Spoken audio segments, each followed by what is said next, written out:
आज 17 मई 2020 को 69,000 शिक्षक भर्ती मामले में सोशल मीडिया में रिजवान अंसारी के नाम से ऑडियो वायरल। आइए सुनते हैं क्या है इस ऑडियो में। साथियों नमस्कार, मैं रिजवान अंसारी हाजिर हूं आपके बीच सुप्रीम कोर्ट अपडेट के साथ। साथियों, माननीय सर्वोच्च न्यायालय से संबंधित हम हमारी सारी गतिविधियों को गोपनीय रख रहे थे किसी विशेष प्रयोजन के तहत, किंतु इस समय जो स्थितियां हैं उस हिसाब से तमाम चीजों को लेकर आपके मन में शंका, आशंका और कौतूहल है, उसको शांत करना भी आवश्यक है। हम कुछ जानकारियों को आपके मध्य अवश्य साझा कर देना उचित समझते हैं, जरूरी समझते हैं। हम आपको बताते चले कि आपके मन में यह सवाल है, आपके मन में यह शंका है कि हम अपनी एसएलपी कब दाखिल करेंगे, हम अपनी एसएलपी दाखिल कर चुके हैं या नहीं दाखिल कर चुके, इस टाइप की तमाम शंकाएं आपके मन में है। हम आपको बताते चले, हम आपको अवगत कराते चले कि टीम की तरफ से कल आधिकारिक पोस्ट में आपको इंगित कर दिया गया था एसएलपी के बारे में, और मैं पुनः आपको अवगत करा दूं ऑडियो के माध्यम से भी कि हम हमारी भारी भरकम एसएलपी 3 दिन पहले ही माननीय सर्वोच्च न्यायालय में दाखिल कर चुके हैं, जिसका डायरी नंबर 11,300/2020 है, जो कि सूबेदार सिंह बनाम उत्तर प्रदेश सरकार के नाम से दाखिल की गई है, फाइल की गई है। हम आपको बताते चले कि इस याचिका को हम नहीं चाहते थे कि समय से पहले या विपक्षियों के हाथ लगे, विरोधियों के हाथ लगे, और इसमें जो ग्राउंड्स हैं, जो फैक्ट्स हैं, वो अपने आप में अकाट्य हैं, उन तक हम इन चीजों को समय से पूर्व पहुंचाना नहीं चाह रहे थे। केवल हमारा एकमात्र यह उद्देश्य था, लेकिन आपकी स्थिति को देखते हुए यह बताना इस समय जरूरी हो गया था, इसलिए हम आपको यह अवगत करा रहे हैं। साथ ही साथ हम आपको बताते चले कि इस याचिका की जो ड्राफ्टिंग है, जो फाइलिंग है, उसमें उस टेबल का इस्तेमाल किया गया है जिस टेबल से उत्तर प्रदेश के बेसिक शिक्षा और जितने भी सर्विस मैटर के लगभग बड़े मामले होते हैं, उस टेबल से गुजरकर ही माननीय सर्वोच्च न्यायालय में दाखिल होते हैं। उस टेबल पे यह बनाई गई है, उन वकीलों के द्वारा यह ड्राफ्ट की गई है। जब ड्राफ्ट की कारीगरी उस समय लोगों की समझ में आएगी, जब यह याचिका लोगों के समक्ष, लोगों के हाथ में होगी, उस समय अपने आप में लोग ड्राफ्टिंग का लोहा मानेंगे। हम आपको बताते चले, अवगत कराते चले कि तमाम साथियों के मन में हमारे वकीलों को लेकर कौतूहल है, संशय है कि वकील हमने कौन से किए। अगर आप चाहें तो हम उनके नाम भी बता देना चाहते हैं, लेकिन समय से पहले हम उनके नाम नहीं खोलना चाहते थे। हम फिर भी आपको बता देना चाहते हैं, बता देते हैं कि जो भी वकील हैं, जो भी हमने सीनियर लॉयर्स किए हैं, जो भी इंगेज हो चुके हैं हमारे साथ में, वो आज की तारीख में सुप्रीम कोर्ट ही नहीं, उसमें इंडिया के सबसे बड़े जो सर्विस मैटर के लॉयर्स हैं, उनको शामिल किया गया है। कुछ लोग नाम ले रहे थे किसी क्रिमिनल मैटर के एक लॉयर का। क्रिमिनल मैटर के लॉयर को सर्विस मैटर में इंगेज करना अपने आप में बेवकूफ़ी है, मूर्खता है, तो उनको हमने नहीं इंगेज किया है। लेकिन हाँ, हिंदुस्तान का जो सबसे बड़ा वकील है उसको भी इंगेज किया है, और आज की तारीख में जो जजमेंट माननीय सर्वोच्च न्यायालय से डिसाइड हो रहे हैं, पारित हो रहे हैं, उन जजमेंट्स में जिन वकीलों की सबसे अहम भूमिका, अहम रोल होता है, जिनकी बहस का, उनको हमने जरूर किया, और उन सभी को आप जानते भी हैं, पहचानते भी हैं, उनके नाम से भी आप अच्छी तरीके से परिचित हैं। आप उन वकीलों के नाम पे किसी भी प्रकार का संशय ना करें। और हम आपको बता दें कि हमने वकील जो किए हैं, जो लॉयर्स हमारे हैं, आप उनकी संख्या अगर देखेंगे तो संख्या से भी आपको हम बता दें, आपके दिमाग में होगा कि एक सीनियर वकील हमने इंगेज किया होगा। कोई ये अंदाजा लगा रहा होगा कि 2 सीनियर वकील इंगेज किए होंगे। हम आपको बताते चले कि 1, 2, 3 नहीं, बल्कि हमने 4 मोस्ट सीनियर एडवोकेट्स को अपने केस में इंगेज कर लिया है। यह जानकारी हम आपको देते चले। साथ ही साथ हम आपको बताते चले कि जो हमारी एसएलपी दाखिल है, 3 दिन पहले जो दाखिल की गई थी, उस एसएलपी में कोई भी डिफेक्ट नहीं, एक छोटा सा डिफेक्ट है जो नाम मात्र का है, नाम की स्पेलिंग का है, जिसको जानबूझकर छोड़ा गया था। जब उस डिफेक्ट को क्योर करवाने के लिए कल हमारा पैनल माननीय सर्वोच्च न्यायालय में गया, तो उस समय ही हमें यह पता चल गया कि हमारे अन्य जो सहयोगी साथी हैं, उनकी तरफ से जो याचिकाएं दाखिल थी, वो परमिशन टू फाइल थी, एसएलपी नहीं, परमिशन टू फाइल थी। उन पे कोर्ट ने डेट डिसाइड कर दी है, 20 तारीख फिक्स कर दी है। हमने पूरे मामले पे फिर से विचार किया, मंथन किया, तो पाया कि जिस बेंच में वह मुकदमा गया है, जिस बेंच में वह मुकदमा लगा है, वो उस बेंच ने एमसीडी जैसा जजमेंट दिया था। एमसीडी जजमेंट के बारे में हम आपको बता दें कि वो जजमेंट डबल बेंच ने कोट किया हुआ है और उस जजमेंट के आधार पे ही पूरा का पूरा आपका सिंगल बेंच का क्वेश किया है डबल बेंच ने। वो जजमेंट ये कहता है कि परीक्षा के बाद भी सरकार कभी भी पासिंग मार्क लगा सकती है, ऐसा वो जजमेंट कहता है।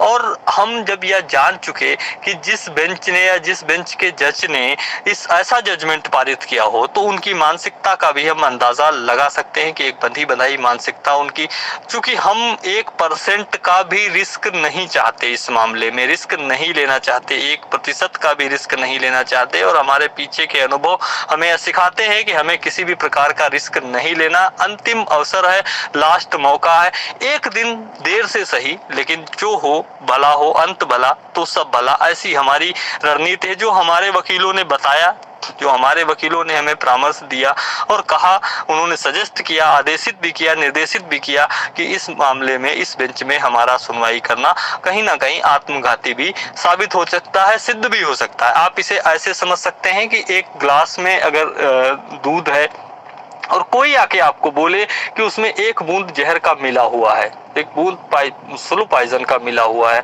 तो ऐसी कंडीशन में आप उस ग्लास को शायद ही अपने होठों से लगाए, शायद ही उसे पिए। आप ऐसी कंडीशन समझ सकते हैं, ऐसी स्थिति समझ सकते हैं। हम नहीं चाहते खुदा ना खास्ता कोई ऐसी स्थिति उत्पन्न हो जाए, इसलिए हम अपने आप को सेफ और सुरक्षित मोड में रखते हुए आगे बढ़ के, जैसे ही 20 के बाद अगले दिन हम मेंशनिंग का काम करके और उसके 1-2 दिन के अंदर ही हम माननीय सर्वोच्च न्यायालय में अपने केस को लिस्ट करा लेंगे, ऐसी हमें आशा है, ऐसा हमें आश्वस्त किया गया है हमारे पैनल के द्वारा। तो आप बिल्कुल भी निश्चिंत रहें, और जिस बेंच में हम चाहते हैं इस केस का जाना, उस बेंच में प्रॉपर, उसी बेंच में इस केस का सुना जाना लाजमी भी बनता है, जरूरी भी बनता है। क्यों?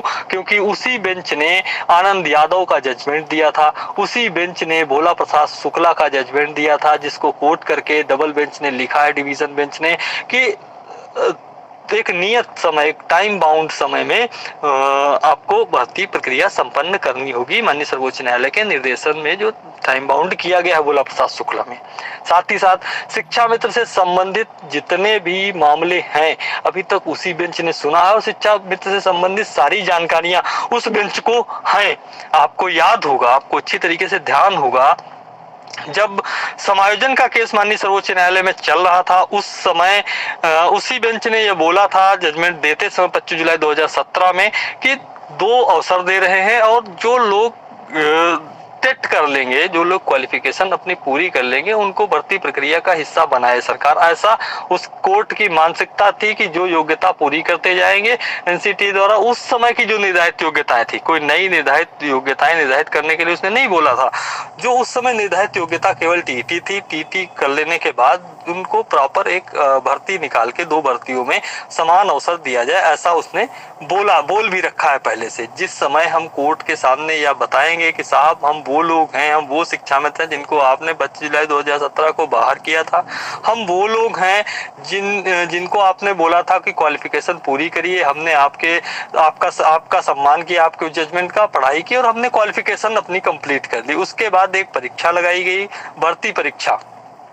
कोर्ट केवल इतना सुनते ही आप उसका रिएक्शन अंदाजा लगा सकते हैं कि एक भर्ती परीक्षा एक्स्ट्रा थोपने के लिए उसने नहीं कहा था, लेकिन फिर भी लगाई गई। और उस परीक्षा में भी क्या किया गया कि पहले जो भर्ती इससे पहले की गई, हमारे ही जैसे समान अभ्यर्थियों की जो भर्ती की गई, उनसे आपने समान लोगों को बाहर किया था, और उसमें से आधे लोगों को 40 और 45 पे उन्होंने अवसर दिया, और हमसे जब हम 40-45 क्रॉस कर गए तो हमारे सामने एक और बैरिकेटिंग, एक और बैरियर लगा दिया। मतलब पहला बैरियर भर्ती परीक्षा लगा के किया, दूसरा बैरियर आपने पासिंग मार्क को इंक्रीज करके बढ़ा के लगाया। ऐसा हम जिस समय उस कोर्ट के समक्ष रखेंगे, आप अंदाजा लगा सकते हैं उस कोर्ट के विषय में, उस कोर्ट ने जो जजमेंट अपना खुद का दे रखा था, जो उस समय उसकी खुद की मानसिकता होगी, उस हिसाब से आप अपना आइडिया और अंदाजा लगा सकते हैं। चूंकि हमारे साथ में प्रदेश के तमाम साथियों का भविष्य जुड़ा हुआ, तमाम साथियों की आस्था, विश्वास और तमाम साथियों का भरोसा हमारी टीम के साथ में जुड़ा हुआ, इसलिए हम किसी भी प्रकार का कहीं से भी कोई भी 1% चांस लेने की स्थिति में नहीं है। क्यों? क्योंकि यह अंतिम अवसर है। हमारी टीम में बहुत से साथी ऐसे हैं जो अंतिम पड़ाव पे, अंतिम मुकाम पे खड़े हैं, जिस समय भी अगर उनको कोई भी अनहोनी हो तो आप समझ नहीं सकते कि उनके साथ क्या होगा। हाँ, कुछ लोग या रूमर फैलाने का जरूर प्रयास किए, मैंने देखा कि रिजवान अंसारी पास हो गया। ये नई चीज नहीं है, हमने आपको 2 दिन पहले भी इस विषय में अवगत कराया था, इस विषय में बताया था। और अब हमें, हमारे ऊपर जिम्मेदारी और बढ़ जाती है करके दिखाने की, हमारे ऊपर और भार बढ़ जाता है कि हमें कुछ बेहतर करके बेहतर परिणाम देने का हमारे ऊपर एक भार, एक दायित्व और बढ़ जाता है। इसलिए हम और बेहतर करना चाहते हैं।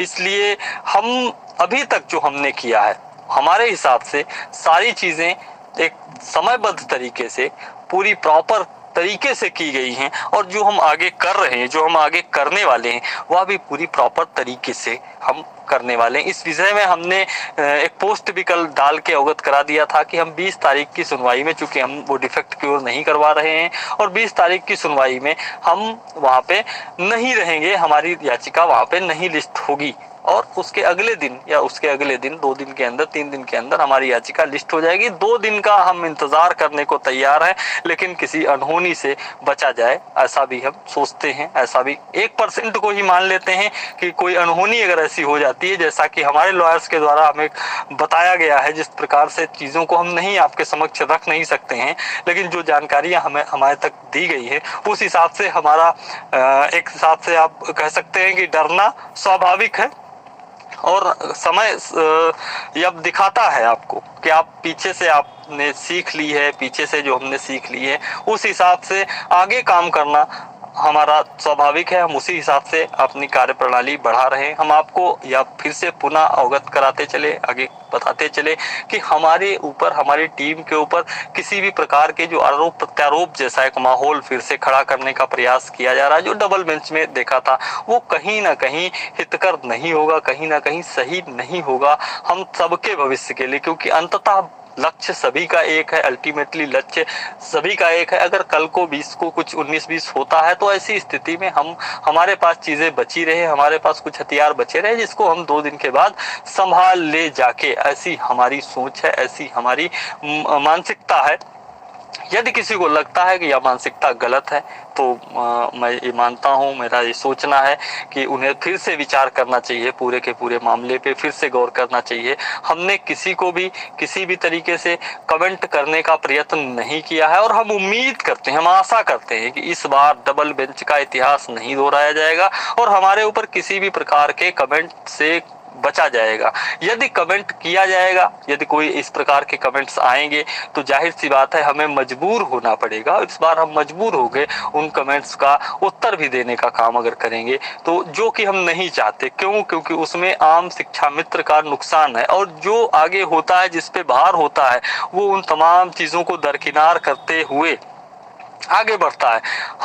हमारी लड़ाई हमारे साथियों के साथ नहीं है, हमारी लड़ाई हमारे जो विपक्ष में खड़े लोग हैं उनके साथ है। और वो केवल और केवल, आप यकीन मानिए, केवल और केवल अगर वो डरते हैं, केवल और केवल अगर वो खौफ खाते हैं, तो आपकी टीम की बदौलत वो खौफ खाते हैं। उन्हें अंदाजा है कि ये कुछ भी किसी भी समय कुछ नया कर सकते हैं, उनको ये बेहतर तरीके से अंदाजा है। इसलिए आप संयमित रहिए, आप धैर्यवान बनिए, और कमेंट से आप बचिए। आप जितना अच्छा कर सकते हैं, हमारी सोच ये है कि आप उससे और अच्छा करें, और हम जितना बेहतर कर सकते हैं उससे बेस्ट से बेस्ट हम करने का प्रयास कर रहे हैं, कर भी रहे हैं। हम अपना सब कुछ लगा रहे हैं, इस बार सारी जानकारियां हम जुटा रहे हैं। और यह जो विचार है 20 तारीख को सुनवाई का, यह विचार अकेले हमारा विचार नहीं, कई अन्य टीमों का भी हमने देखा।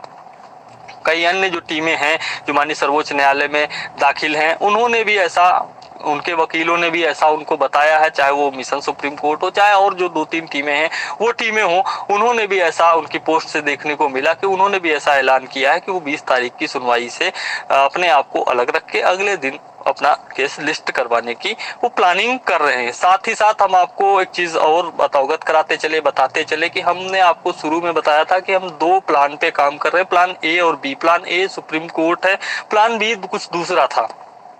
प्लान बी पे काम करते हुए हमने माननीय इलाहाबाद कोर्ट में अपने एफर्ट लगाए। माननीय इलाहाबाद कोर्ट में एक दिनेश कुमार की याचिका, जो कि सिंगल बेंच में रीना सिंह के नाम से टैग थी, रीना सिंह के साथ में टैग थी, उस पे जजमेंट पारित किया था सिंगल जज ने।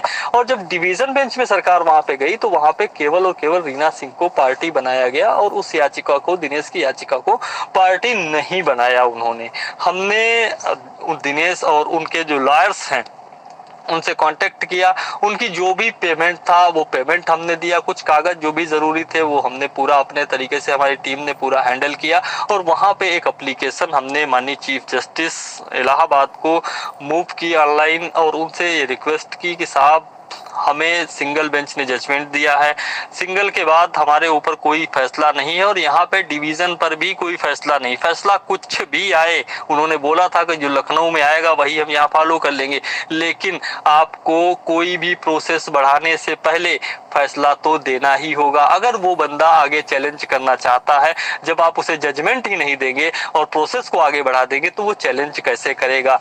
ऐसी स्थिति में हमने पूरे के पूरे मामले पे एक बढ़िया सी एप्लीकेशन माननीय सीजे को मूव की, उसका एक बहुत ही पॉजिटिव रिस्पांस भी मिला।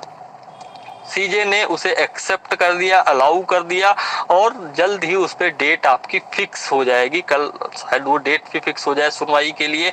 और उस पे, उसके बिहाफ पे हमने माननीय सर्वोच्च न्यायालय में भी दाखिल करने का निर्णय लिया कि साहब हमें जजमेंट ही नहीं वहां पे दिया गया और चीजों को आगे बढ़ा दिया गया, इसलिए जो चीजें अब तक की गई हैं जजमेंट के बाद उन सारी की सारी चीजों को क्वेश कर दिया जाए, रद्द कर दिया जाए। और सीजे कोर्ट का ही जजमेंट है जो ये कहता है कि कोई भी कोविड-19 के दौरान जो जजमेंट रिलीज होंगे उनको कंप्लायंस नहीं किया जाएगा, ऐसी स्थिति में भी क्वेश कर दिया जाए। तो हमें आशा है, हमें उम्मीद है कि हम जिस तरीके से चल रहे हैं, जिस राह पे हम चल रहे हैं, उस राह पे हमें 100% कामयाबी मिलेगी, 100% हमें सफलता मिलेगी। लेकिन हम उस सफलता में 1% का भी, कहीं से भी एक छेद नहीं हम देखना चाहते, इसलिए कुछ सतर्कताएं जरूरी थी। उन सतर्कताओं को हमने बरता भी है, उन सतर्कताओं को हमने फॉलो भी किया और उसी के एवज में आज हम इतनी मजबूत कंडीशन में, मजबूत पोजीशन पे खड़े हुए हैं। आप अंदाजा लगा सकते हैं कि 600 पन्ने की भारी भरकम एसएलपी माननीय सर्वोच्च न्यायालय में इतने कम समय में फाइल करना, परमिशन टू फाइल या एक एप्लीकेशन फाइल करना हो वो एक अलग विषय हो और एसएलपी फाइल करना एक अलग विषय होता है। बहरहाल हम पुनः आप सभी को या आश्वस्त करते हैं और या उम्मीद दिलाते हैं कि हम जिस रास्ते पे, जिस राह पे चल रहे हैं, उस राह पे हमारी जिम्मेदारियां अब और अधिक बढ़ गई है। क्यों? क्योंकि एक कमेंट और अधिक बढ़ गया है कि रिजवान तो पास है, उस पे भरोसा नहीं किया जा सकता। इस भरोसे को हमने पीछे करके दिखाया है, हमने पिछले जो टीटी 17 में हमने उसको कायम करके दिखाया है, लड़के दिखाया है, उसमें जूझ कर दिखाया है, जिसकी बदौलत आप रिजवान टीम को जानते हैं। आज पुनः इतिहास दोहराने का समय है। हम जो करके दिखाएंगे, हम जिस प्रकार से जूझ कर दिखाएंगे, वो आपके लिए प्रमाण होगा, वो उन तमाम चीजों का जो तमाम कमेंट्स हैं उनका जवाब होगा, उसके अतिरिक्त कोई जवाब नहीं है। और हम एक चीज और स्पष्ट कर देना चाहते हैं, यदि कहीं पर भी हमें या हमारी टीम को झुकने की आवश्यकता होगी, किसी के पैर पकड़ने की आवश्यकता होगी, तो हम वह भी करने को तैयार हैं। यदि वह कार्य शिक्षा मित्र हित में है, यदि वह कार्य आम पीड़ित प्रभावित शिक्षा मित्र के आंसू पोंछने के लिए है, तो मैं आपको वचन देता हूं कि हम वह भी करने को तैयार हैं। लेकिन जो इस समय हमें सही लग रहा है वो हम कर रहे हैं और प्रदेश के लगभग 99% शिक्षा मित्र साथियों को भी यही एहसास हो रहा है। 99% शिक्षा मित्र साथी हमारी इन बातों से सहमत भी हैं। जिस प्रकार से उनके फोन कॉल, तो जिन प्रकार के उनके मैसेजेज और जिन प्रकार से उनका हमसे संपर्क किया गया, उन्होंने हमें साहस बंधाया, उस प्रकार से हम यह आशा करते हैं कि 99% लोग आज की तारीख में हमारी इन तमाम चीजों से, तमाम बातों से सहमत भी हैं। और एक चीज मैं बता देना चाहता हूं कि जिस बेंच में हम लोग केस लेके जाने का प्रयास कर रहे हैं, प्लान कर रहे हैं, उस बेंच में किसी ने ये बताया कि वो बेंच बैठ नहीं रही। मैं आपको स्पष्ट कर देना चाहता हूं, वो बेंच प्रॉपर वे में अभी बैठ रही है। मैं स्पष्ट तौर पे बता देना चाहता हूँ। कुछ जानकारियां हैं जो हम आपको नहीं देना चाहते हैं। यदि आप मजबूर करेंगे, यदि आप चाहेंगे तो हम उन जानकारियों को भी आपके हिसाब से हम साझा करने का काम कर देंगे, लेकिन हम उम्मीद करते हैं कि आप कुछ जानकारियों को अभी भी रहने दीजिए। हम ऐसी उम्मीद करते हैं, ये जरूरी है आपके लिए। और एक उम्मीद जो एक रणनीति है, उस हिसाब से जो चीज़ें बची हुई हैं उनको और अच्छे तरीके से, मान लो कल को कुछ ऊपर नीचे होता है तो कुछ हमारे पास ऐसा करने को हो जिससे कि हमें एक आशा, एक उम्मीद बंधी रहे कि हम कुछ बेहतर कर सकते हैं। हम समय समय पे आपके बीच उपस्थित होंगे, समय समय पे बीच हम आपके बीच आने का कार्य करेंगे। इस बीच हम आपसे ये आशा जरूर करते हैं कि आप हमें फ़ोन कॉल्स करके थोड़ा सा, फ़ोन कॉल्स से दूरी बना लीजिए। फ़ोन कॉल्स करके आप जो कार्य चल रहे हैं उन कार्य को डिस्टर्ब ना करें। अब आपके दिमाग में होगा कि अब फाइलिंग हो गई तो कार्य कौन से। हम एक फाइलिंग नहीं कर रहे हैं, हम एक एसटी वर्क की भी फाइलिंग है, दिनेश वाली भी फाइलिंग और कई अन्य अलग अलग मामले पे जो हमसे रिलेटेड है, वो सारा का सारा बंच हम फाइल करके एक बड़ा मुद्दा बना के हम दाखिल कर रहे हैं। इसलिए तमाम चीज़ों को व्यवस्थित करने में समय लगता है, वो समय लगा और हमने अपना कार्य जो मेन कार्य जो दाखिल करने का था वो हमने समय से, जो मुख्य एसएलपी थी वो हमने समय से पूर्व दाखिल कर दी। वो समय से पहले माननीय न्यायालय में दाखिल है और वो समय से पहले समय आने तक रजिस्टर्ड भी होगी, उस पर सुनवाई भी नियत समय पे हो जाएगी। आप निश्चिंत रहें, हम आपके मध्य जल्द ही उपस्थित होंगे। तब तक के लिए आप सभी का बहुत बहुत आभार, आप सभी का बहुत बहुत धन्यवाद। आपके संघर्ष का साथी रिजवान अंसारी। जय